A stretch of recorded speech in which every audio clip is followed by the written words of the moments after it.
And which leads to my next question: producing in the time of COVID-19. So, as I mentioned before, Florida seems to be like the only thing that has like a workable notion of wrestling. You know, WWE does their shows in the Performance Center. Well, not Performance Center. It depends on where they're doing their shows. Because they have different, you know, positions of where the shows are. AEW does their shows at the Daily's Place. Impact does their shows in Sky. I was about to say Skywalker Studios. In their own little world, and you were able to do shows on Side Eye Island, quote unquote. How is it? Okay, so my question is: from the pandemic has been a very troubling time, especially as a wrestler, because essentially all the bookings that you have, prior to March 2020 have essentially been burned because all these promotions have canceled their shows. Even if it was like a one night only thing or something like that, WrestleMania weekend was a bust because WrestleMania weekend or WrestleMania week, a lot of promotions had a lot of things just like closed down because of what was happening. So as a wrestling producer, where like describe how it is working within the pandemic to try and actually do a weekly show where it's just like, okay, I gotta do a weekly show for wrestling. You know, we gotta film at least several or at least 8 matches a day or something like that. It's like, what is the process of trying to produce a show weekly compared to something where it's just like, oh, WWE could do their show like 3 times a week or something like that, or 4 times a week, compared to a show that does a show once a. I mean, there's, you know what I mean. Yeah, so well, WWE and AEW are very well funded, so that Yeah, helps. So Ring of Honor and MLW also, are have decent backing, so they can develop these bubbles to where talent comes in, talent comes out. They tape their television for a significant chunk of time. We don't have that luxury. When the lockdown happened, I was on my way back from a television taping for MLW when I was still with them, flying home from Tijuana through San Diego back to New York. So once that happened, Lee Mandan and I, along with Jesse Holland, Stephanie Sotilli, like all of our team at Catalyst, we were like, yeah, we're not going to be able to do anything for a very long time. And we actually had to we were going to actually do our first show in Houston. We had partnered with Skankfest, who we did a show with yeah, in 2019 in Brooklyn, our first ever show in Brooklyn, which meant a lot to me. And we've run there 3 times subsequently, and love running shows in Brooklyn. It's been a pleasure outside of the New York State Athletic Commission, but that's another time. I can rave about that. So we were lucky that we had stuff to last us up until about May. Like we had just shot television like 2 or 3 weeks before that. So we had stuff that ran us through to about May. And then we were looking at, okay, we can do clip shows because we have over 155 episodes of television. yeah. At So that point, we structured out how we were going to do these shows, and we were able to work around it up until June or July, and that's when we started bringing in the panel. We integrated Dave Lee, who had been doing interviews with us, who's a fantastic personality on YouTube. If you don't subscribe to Dave Knows Wrestling, I don't know what's wrong with you as a human being, but you should do that. But Dave Lee as the host, and then we brought in Brandon Lewis, who who I believe has been a guest on the show, yep. who's been a close personal friend of mine, broadcast partner, family member for over 10 years at this point. Brought him in a little bit more with Catalyst and HC Loke, integrating him. We had Emilio Sparks, who's from Wrestle Rap, who's also a good friend. And we started trying to do an Inside the NBA style show, which was great because we were able to utilize different personalities, develop different aspects of the show, and still utilize matches. In August, we filmed on Sidao about 11 matches, started our tournament and got all that underway. And then in October, we filmed about another 11 matches that will get us into next month. And then in February, we hope to, we're going to produce another 11 or so weeks of television. But Just be on the safe side too. Oh yeah, no, it's we stagger everything. We make sure that there's a minimal amount of people in there. All of our production team are masked from entry to exit. Talent is COVID tested. If you don't pass a COVID test the week of the show, you don't go. You're not allowed in. We've had people basically pulled off shows because they didn't get their test results back in time, or something come up. So you have to work within the constraints of what you're doing, and it's great in the sense that it's allowed us to be more creative with our product in terms of going from venues to a death island and being able to play with the idea of all the Catalyst wrestlers being shipped off to this death island to fight for $20,000 or to fight for titles. It's allowed us to bring in new characters, allowed us to bring back some older competitors who we haven't seen in a while, and give us a little bit more of a defined philosophy. Because within this time, we were changing the name, changing the branding, kind of going through an entire rebuild of the company. So it went hand in hand in us deciding this has got to be what we're doing. And it's a testament to the performers, a testament to our production team. Our guys do not get the credit they deserve for what they do and how well they do it. And I'm very fortunate to work with a great team of human beings, great talented crew of people. Yeah, every single time I see, not only because I've had Ben on the show before, and Ben, he's a great editor, and you are a great producer too, and Stephanie and a few others, like all the team that you have, especially for a wrestling company that is basically built and based out of both New York and Jersey. It's very hard to do essentially now because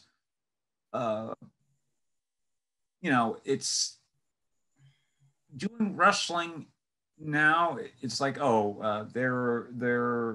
are promotions that are able to make it a little lenient and have it in a gymnasium or something like that. Where it was just like I think I was just referring to maybe the collective or just I think it was just Josh Barnett's Bloodsport, where the last event was like literally in a very big gymnasium, and there was like people in a very socially distant thing, that sort of thing. I think game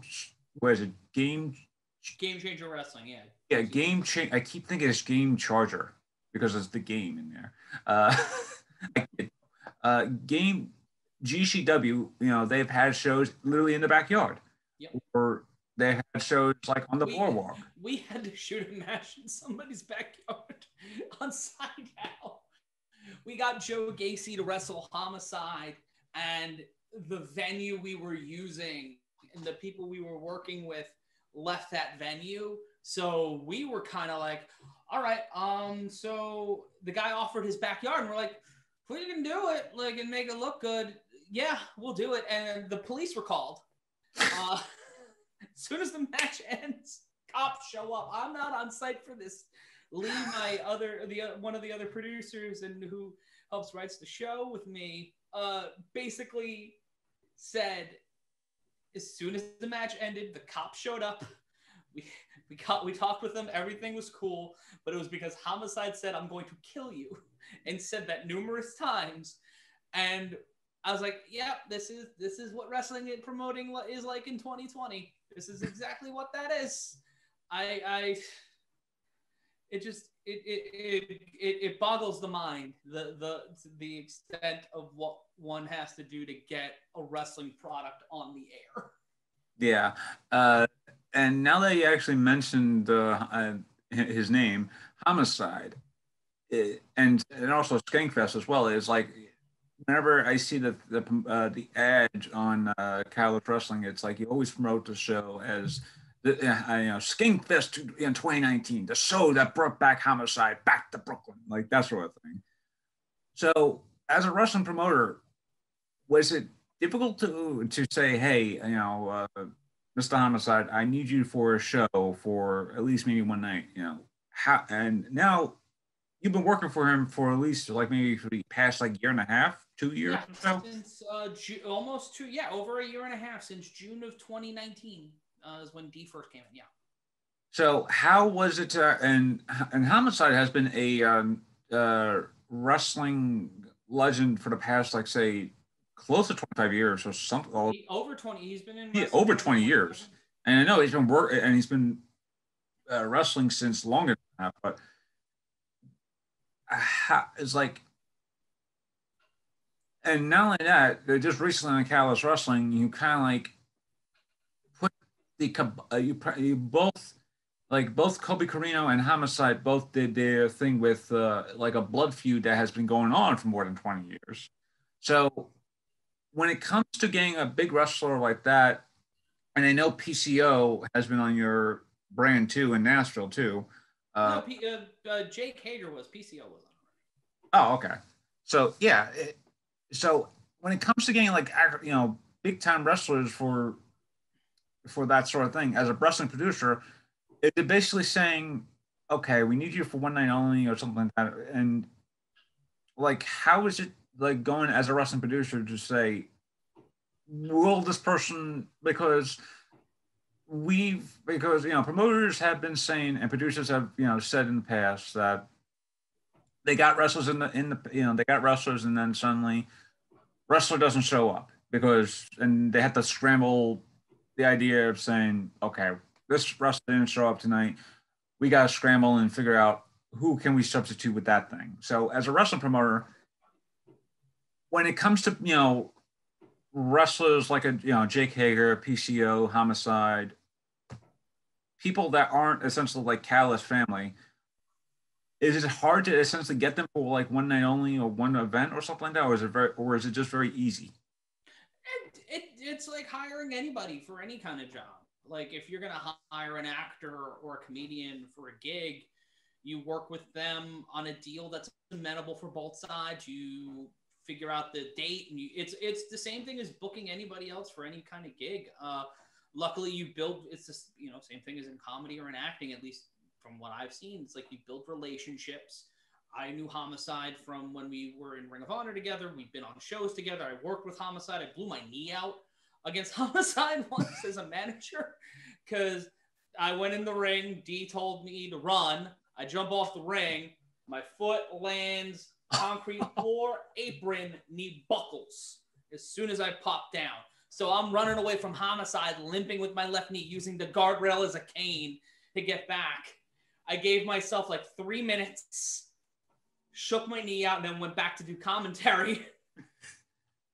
And it all varies. Like, no matter where you are in the wrestling industry, if there's an opportunity, people will take it. Like when you're hiring anybody at any sort of position, it's about need, opportunity, and then you work out the logistics.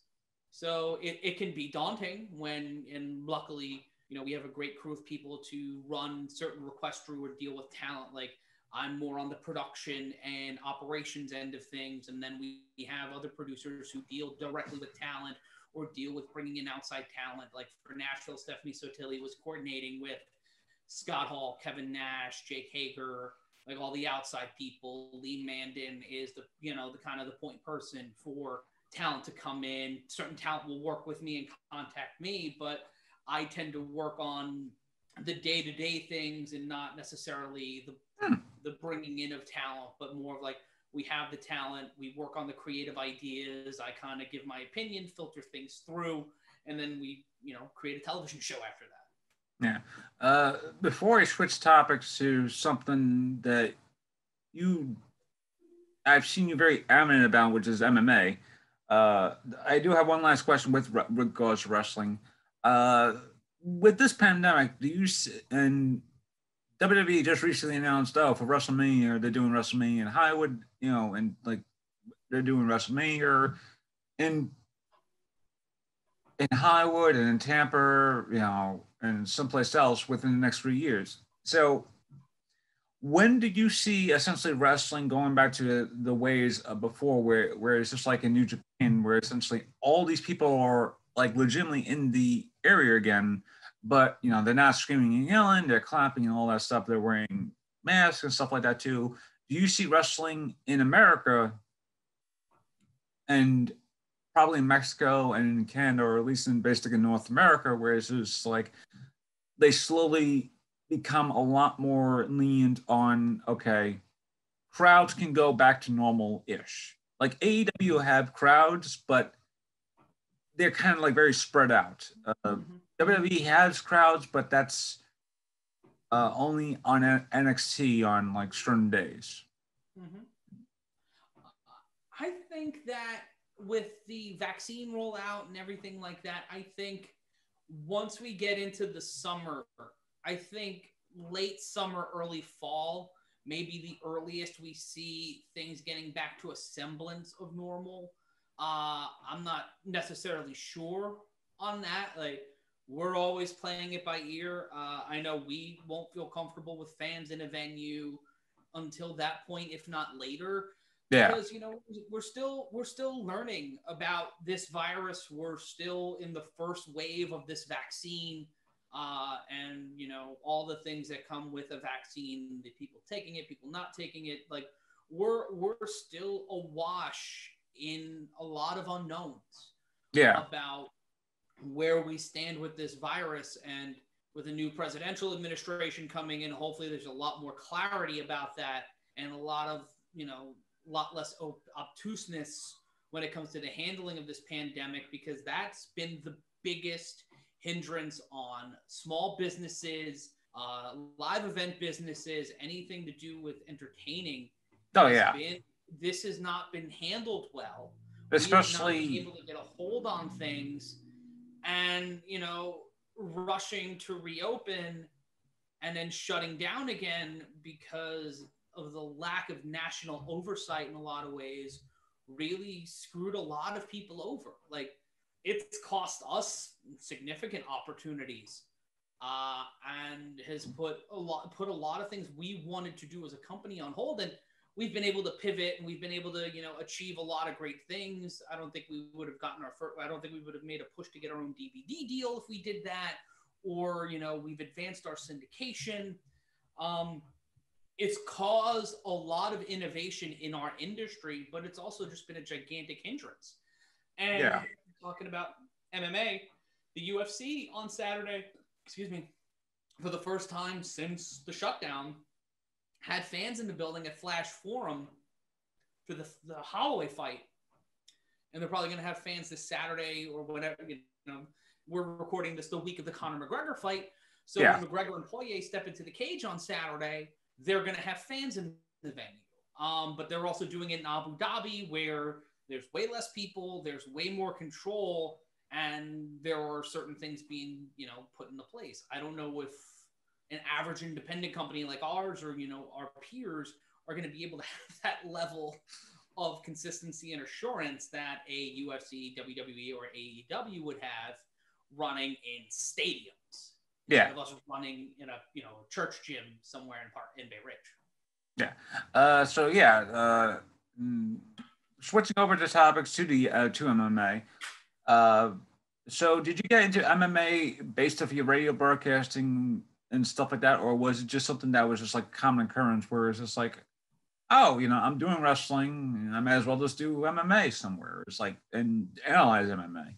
I've been a fan of mixed martial arts since 1993. I remember watching the first UFC show on pay-per-view at my uncle's friend's house, John Connolly's house in Sunset Park. I remember very vividly watching the first UFC on TV with a whole bunch of my uncle's friends, and since then just being a fan. Like I got into it heavier because it fell off the map for a little while because of restrictions, because of John McCain and just the limiting of the sport because of a lack of understanding of it. But when the Ultimate Fighter came around, I dove right back into it. I loved the Ultimate Fighter. The Stephan Bonner Forrest Griffin fight may be one of the greatest mixed martial arts fights of all time. And I was always a fan. I watched where I could, when I could. Wrestling always took first place. But then around 2017, right around the time I started Catalyst, I got an opportunity I was working for the NHL for a period of time. I had to leave that position. And while I was working at another job, the opportunity to work for Fight Sports, CSI Sports, came around, and I came in as their social and digital media manager, which made me a de facto reporter and analyst of boxing and MMA, and it allowed me again to follow boxing and mixed martial arts with a real passion, and it's allowed me great opportunities. I went from there, and now I work for SB Nation. I work for Combat Culture at MMA Mania specifically. I get to host a UFC watch along every month for the pay-per-view, and I get to call fights, which is probably the most fun I can have is calling. I love commentating, I love announcing, and I love calling fights. I love calling wrestling matches because it's constant motion, it's constant action. Yeah. And it's a passion of mine. It's always been a passion of mine, as I said earlier in the interviews, like Joey Styles and Jim Ross, but Mike Goldberg is a standard setter. Mauro Ranallo as an announcer is also, in terms of his combat sports stuff, he's one of the best in the world. And the same thing with John Anik. But it allows me to incorporate my love of announcing, my love of fighting, my love of comedy, getting to work with Harry Tujanian. I get to work with Dan A. White, which is a puppet, and getting to work with that, like just drawing in my love of the Howard Stern Show and the Jackie puppet. Stephanie Sotilli is our moderator and knows Dan A. White quite well, wink, wink, and being able to kind of work with her on that and just kind of I get to do improv. I get to write things. I get to interact with an audience and kind of cut promo. Like it's a combination of all the things that I'm moderately good at, and I get to get paid for it, which is nice, which is a real nice bonnet in the cap. But yeah, I love it, and it's afforded me a ton of opportunities working with SB Nation. Now I get to work with Sportsbook Review. I'm an MMA analyst for them every single week. I'm giving my predictions for UFC fights, which is if you would have ever thought I would be an expert on mixed martial arts or breaking down a fight, I'm there because I'm funny and I can kind of give you an explanation of why someone might win a fight. Dave Mannion is way more in depth. He's a guy who works with me at SBR. He and Lee Martin. Lee Martin's the host, but he understands the sport at a granular level.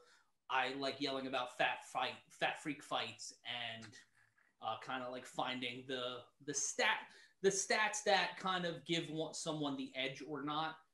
I'm not the world's best gambler, but I hit kind of frequently. That's actually good to know. Now, when it comes to MMA, it's sort of like the same thing where it's like there are different MMA companies or promotions, that sort of thing, and when people think about MMA, they usually think, oh, it's probably like UFC or something like that. Is it hard for MMA companies to differentiate with stuff like the UFC, where it's just like, oh, when they think it's like UFC, what was it? Maybe 10 years ago, Bellator was out, and they immediately thought, oh, that was probably like UFC, and I was like, no, and my brother was like, no, that's different, not like UFC, but it's similar to UFC. When it comes to essentially different MMA promotions, like how hard is it to differentiate that this stuff that you're seeing is not the UFC, but we're trying not to be like the UFC? Well, it's like let's say Coca-Cola. Yeah. I can go for a Coke. That could colloquially mean I can go for a soda. It's the same, or any sport. Like when you watch the NFL, you're like, oh, I'm watching the NFL. Back when there were other alternatives like the AFL or the USFL or the XFL, et cetera, et cetera. There's always the UFC is the brand leader. At one time, Pride was the brand leader in mixed martial arts, but then the UFC took the mantle. The shirt I'm wearing a professional fighting league shirt, professional fighters league shirt, pardon me. I was a consultant for them, and they have a different model. They do a season model in difference to the UFC, where it's just fighters fight. There's different cards. These guys have a season. They progress the season. They go down to a championship game, championship fights on New Year's Eve, and they award the winner $1 million. Like there's a champion at the end of the season, like there would be for the NFL, the NHL, what have you. It's hard in this market to kind of, you can't out UFC the UFC. Yeah, they're the biggest. They're the biggest for a reason. They're owned by one of the most powerful media firms in the world, and they have a lot of money. A lot of money to burn. Yeah, and Disney every year, and not even their international partnerships on cable and satellite and pay-per-view. It's Bellator, owned by CBS Viacom, so they have a lot of leverage. They're going to pick up a lot of people. There is the PFL. There are, Cage Warriors in Europe. There is there's a few other mixed martial arts leagues. The one championship based out of Singapore. There are a lot of different brands right now, and MMA is deeper than it's ever been just because of the availability of mixed martial arts. But it's really hard to get. The UFC right now is in such a dominant position that it would take something seismic to change the landscape. Like it would take a Conor McGregor or a Khabib Nurmagomedov making the move from UFC to Bellator, or Ronda Rousey coming back and signing with Bellator, or the PFL, for there to be a real shift in momentum or a real change. Chris Cyborg last year went from the UFC to Bellator, and it helped Bellator in the short term, but her star power in comparison to a Conor McGregor or a Khabib or even a John Jones or Daniel Cormier or Amanda Nunes. Amanda Nunes might supplant her as the biggest name in MMA in terms of women's MMA in the next few years because she's just the most dominant competitor out there. Yeah. So, and this is a question I've had on my mind for a while, which is essentially people who transitioned from both MMA to wrestling, and like the Ronda Rouseys, something like that.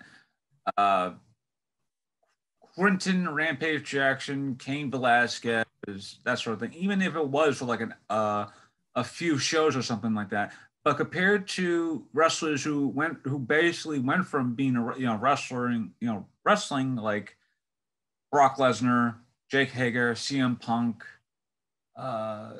to where it is now, where you have people who aren't really trained fighters like the Jake Pauls or the KSIs, who are essentially doing like the boxing sort of thing, mixed martial arts, where it's like they're all bringing people into the thing. When it's a former brand, like a different sports, when it's a different sports person jumping ship like into MMA, how impactful is that for MMA itself? Or people like, it's like this wrestler is just got to be, because it's like I remember when CM Punk went into MMA, they're like people like he's probably not gonna be a good MMA fighter, that sort of thing. And when Brock went into then he's probably it's probably gonna be like the same thing. But when I heard Jake Hager was in the MMA and he was like legitimately undefeated, I'm like, wow, that's impressive. So it's like, how is it impactful for a non-MMA fighter to actually go into MMA or boxing and what have you, and still be impactful because of not only of the brand that they're bringing, like which is their own brand, and also the buy rates that they are doing too, because people want to see Jake Paul get his ass knocked out, maybe MMA ring, but he definitely does bring his own little brand into the thing. The same thing with Conor McGregor. Conor McGregor is a very divisive person, especially when it comes to like MMA, that sort of thing too. And when he does like his own promos, that sort of thing too, it's hilarious, but it was also divisive because you don't know like what side he's only playing with. So when it comes to non MMA athletes like wrestlers, reality stars, or even people who are just like YouTubers, like how impactful is that within MMA? Is it impactful because it's the brand that they're bringing, or is it just impactful because of, hey, this person is in MMA, I want to see their ass get knocked out? Well, then it's both. They bring over their own fans. Like Jake Paul and Logan Paul, when they crossed over into boxing, they bring over their fan base. Now, their fan base may not pay $20 a month to watch the zone, but they'll pay $20 for that 1 month to watch them fight. It's all about, it's an opportunity for you to introduce your product to new fans. Like when Brock Lesnar crossed over to the UFC, a lot of WWE fans who probably didn't give the UFC a shot watched it for the first time. A lot of people who liked CM Punk. Jake Hager going to Bellator gave Bellator a lot of brand exposure to fans who only watched the WWE or watched pro wrestling and were able to see him on another product. It's a completely different entity. It's a completely different sport. It's kind of one hand washes the other. It's about maximizing that value. Like when we saw Greg Hardy cross over from the NFL to mixed martial arts after he got run out of the NFL for what he did. You can Google it. But they put his first fight in the UFC after going through the amateur circuit in the Dana White Contender Series was on ESPN's first UFC card. And ever since then, Greg Hardy's been on a lot of ESPN cards, sometimes in the co-main event. And it's because he has that name value with people who watch ESPN because they watch it for the NFL, they watch it for college football, they know who Greg Hardy is. And the same thing for boxing. The Tyson Jones fight had Jake Paul in the co-main event against Nate Robinson. A lot of people bought that fight, not just for Tyson Jones, but to just see what happens. Muhammad Ali fought Antonio Inoki, for God's sake. So that's technically the first mixed martial arts match of all time. And it was because it was Muhammad Ali, Antonio Inoki, who's going to win. It always creates that question. That was the thesis statement of the UFC. What is the greatest fighting style? And now we're kind of seeing that question be asked again. Can these people cross over from a different walk of life and be successful in this field? And, we've seen it. We've seen it with Ronda Rousey going from MMA to wrestling. We've seen it Lesnar going wrestling, MMA, back and forth. And some people are very successful. Some people aren't. And that's the fight game. Essentially, if you're good, you'll be successful. If you can fight, you'll go far. If you can't fight, your brand will sustain you to a point, and then you'll fall off. Kind of like Paige Van Zandt, who was very popular with UFC fans. She was in the Sports Illustrated swimsuit issue a couple of years ago, and she was on Dancing with the Stars, but her star power diminished because she wasn't fighting as much because she broke her arm multiple times. And now she left the UFC and signed a big deal with Bare Knuckle Fighting Championship, the BKFC, and they're trying to use her star power to prop up their brand. They're the same people who did the Paulie Malignaggi Artem Lobov fight 2 years ago and tried to use Paulie's notoriety and his very open disagreements with Conor McGregor to build their brand and kind of launch them on pay-per-view. Yeah, it's definitely because of the brand that they bring compared to, if the brand that they brings essentially new people to, and essentially the brand that they brings essentially new people to watch the sport. So even if people who were part of the UFC, they hear, oh, Ronda Rousey's going into the WWE, they might want to see it. The same thing when, Gina Carano, when she was in her final fight with the Cyborg, afterwards, it's like, what will Gina Carano do? Will she just go and retire, or will she go into like another, will she go into wrestling? Blah blah blah blah. And she goes into acting, and she has essentially brought in a good notion of, not only working with Disney with the Mandalorian, but also working with Marvel with Deadpool and stuff Mhm. too. So it's definitely, and I'm pretty sure with those people who were fans of hers, they're like, oh, it actually brings people more into the. It actually and it does bring more product into essentially the product that they're trying to do, which essentially, hey, we need more fans. What kind of crossover brands can we do? I'm pretty sure maybe in a few years or so, Conor McGregor will probably stop doing, MMA fighting and probably become like not necessarily a wrestler, but like a sports figure in his own right. Where it's not like where you could do like the Michael Jordan, where he's just like, oh, I'm just gonna do. I mean, not. He's already done that. He did that in the Floyd Mayweather fight. He Oh yeah. crossed over from there to boxing and set pay-per-view records. Oh right. Yeah. He's done I that forgot with about that. Proper 12. Like, he's got a multi-million-dollar whiskey brand. I just need to plug my computer into the charger for 2 seconds. No, no. It's actually perfectly okay because we've been talking for a while, at least on this thing, but because of time restraints and stuff like that, and I know you are going to be a busy man. I don't want to like bring you more into the thing, but yeah, it's. I do think within the next few years, though, MMA will probably have. I want to see that cross brandness between both MMA and wrestling one day, where it's just like they actually do have like this ultimate main event. I mean, like ultimate like inter promotion thing where it's just like you have MMA, you have wrestling, two dominant factions of sport. Well, sports, and have the best wrestlers and the best MMA fighters like essentially go hand in hand for like one night only. And of course, there are people who would love to see that, but there are people with like, I would love to see it, but how much money would it make me? Because I think that. Well, it's also when you do anything that's cross promotional or cross brand. Like, if you did a wrestling / MMA show, how do you structure that? How do you book that? How do you format that? Like, you can. Is it all a work? Is it all shoots? Is it wrestlers versus mixed martial artists?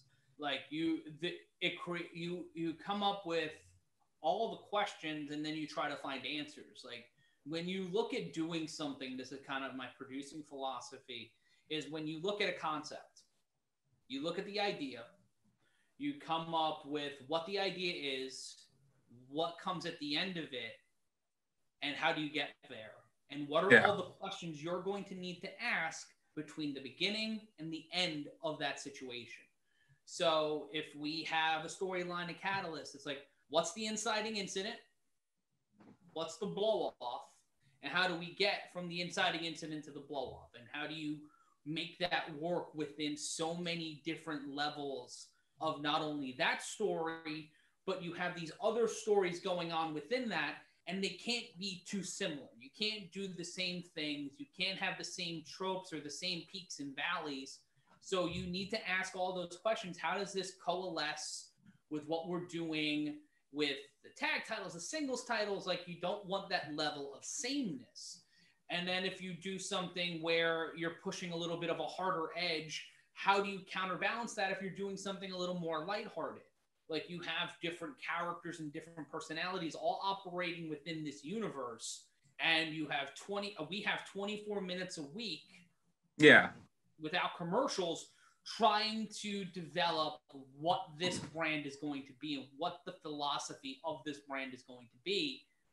And it's plugging and playing, it's flipping switches, it's seeing what works. It's a never-ending science experiment, because you do have to get to the next week. You're always in production. It's not like a play where you can do rehearsal, reading different, soft openings, and then you're just in the middle of it and doing the same thing every night. We have to do something different every single week, every single taping. We have to keep stories progressing. If we step backwards, that can impede everything we do. So you're always and when I taught a promo class, my main source of a promo was the idea of why. Why as the motivation. Why am I doing this? Why do I feel this way? Why is this important? Why is someone going to buy a ticket to see me do what I'm going to say in this promo? And you try to exist within that moment and answer all of those questions as you go. It's actually not that bad.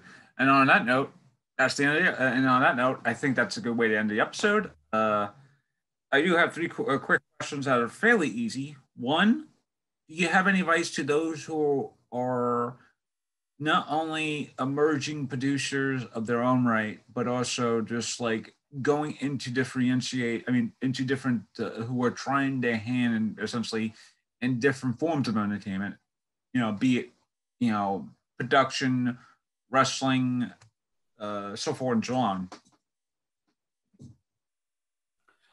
Yeah.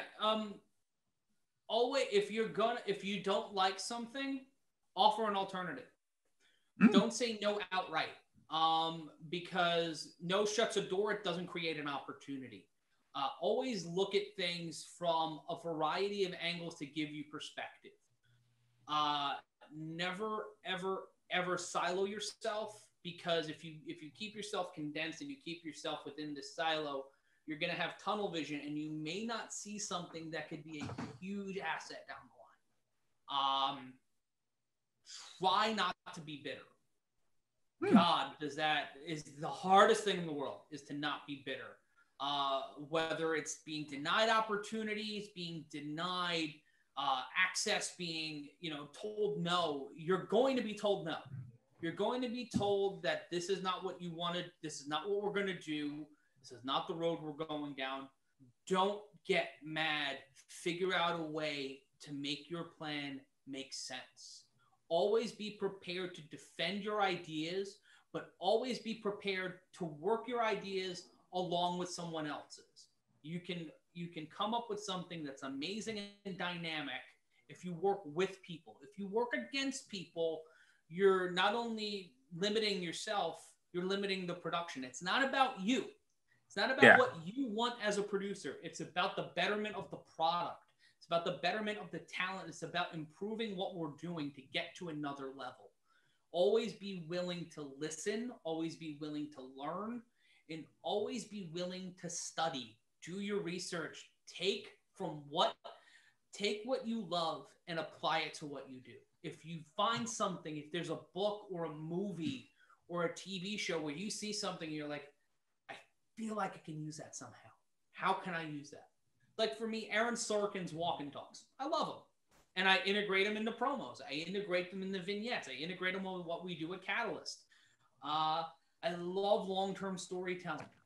That for me is the best thing in the world. And being able to kind of integrate that into what you do. Take what you love, take what you're passionate about, and move it forward. Find ways to bring it to what you can. The art, it's an art form. There's no tried and true way of doing something. Experiment. If you screw up, you screw up. You take the hit, you figure out what went right, what went wrong, and you move forward. And I think, with, especially for the past few years, and going through something like burnout and stuff like that, you do got to move forward, and you do got to like go to alternatives and stuff like that. I've taken up script writing, and script writing is a hard thing to master, because script writing, unlike playwriting, is a whole different beast, because you got to deal with beats and story structure, all that stuff. When in a play, you're just thinking about dialogue, some action, something like that in the middle. You don't have to think about all that stuff.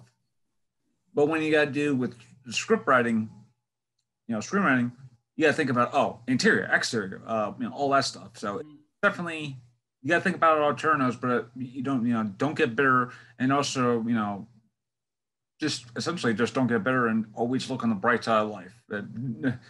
And somewhere I have to put a little coin in a Monty Python jar. Way. My second quick question was, do you have any social media that you want to plug, like a website? Yeah, follow Catalyst Wrestling across social media at Catalyst Wrestle on Twitter and Instagram, Catalyst Wrestling on Facebook. Watch us every Wednesday at 7:30 on Fight. Search your local listings. If you have the Fight Network in the U.S., Canada, or the MENA region of the Middle East, please, give us a look-see there. You can follow me on Twitter at mryanconsulting. That's pretty much, all the public-facing social media I have. My private Snapchat, where it's just me eating yogurt, staring into the camera, you have to pay like $20 for that. I hope it's $40 well spent. And of course, outside of Catalyst Wrestling, do you have any other stuff that you want to promote that will be happening in the future, like events and stuff like that? Yeah.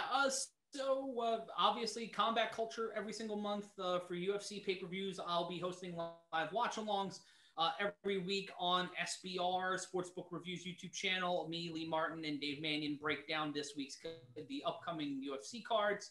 That's pretty much all I got going on in terms of, performing and being in front of the camera. Support MMA Mania, support professional wrestling. Definitely, we need it now more than ever after the longest 10 months in the business's history. We're hopefully seeing the other side of it soon. But yeah, watch my stuff. Buy Catalyst Wrestling merch wherever you can. Buy the DVD at Walmart, Best Buy, Amazon.com, any of those websites, we've got it. That's pretty much it. And on that note, take care, everyone, and please be safe. And I hope you all enjoyed today's episode. See ya. Until next time.